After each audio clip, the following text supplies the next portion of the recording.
الحكم الدولي السابق فيكتور جوميز يفضح الحكم الليبي معتز إبراهيم بعد مباراة الأهلي والوداد المغربي في ذهاب نهائي دوري أبطال إفريقيا. شاهد ماذا قال. ولكن في البداية صل على سيدنا محمد ولا تنسى الإعجاب بالفيديو والاشتراك في القناة حتى يصلك كل ما هو جديد وحصري.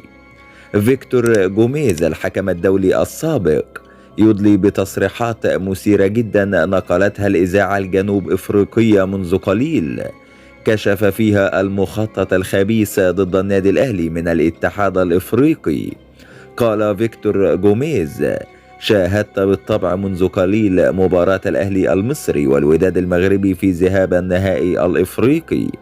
كانت مباراة قوية جدا بين الفريقين وكانت ممتعة للغاية، ولكن لدي بعض الملاحظات على طاقم تحكيم هذه المباراة بقيادة الحكم الليبي معتز إبراهيم. منذ بداية المباراة لاحظت هزة في أداء الحكم الليبي وظهرت عليه علامات القلق وعدم الاستقرار. هناك أكثر من لعبة وأكثر من حالة تحكيمية كان غير موفق فيهم. كان يجب عليه الهدوء وامتلاك زمام الأمور من البداية. لم أرى في قانون تحكيم كرة القدم الدولي بأن لاعب يلعب الكرة بيده متعمدا ويمنع بها فرصة محققة ويحصل على الكارت الأصفر فقط. هذه اللعبة كانت تستوجب البطاقة الحمراء مباشرة للاعب الوداد المغربي.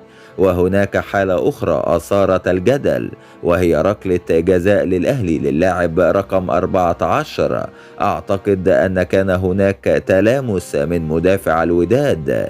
كان يجب على حكم الفار مصطفى غربال استدعاء الحكم معتز إبراهيم لمراجعة الحالة حتى يتأكد من قراره. للأسف المباراة كانت ممتعة، ولكن أفسد متعتها هذه الأخطاء الساذجة من طاقم الحكام.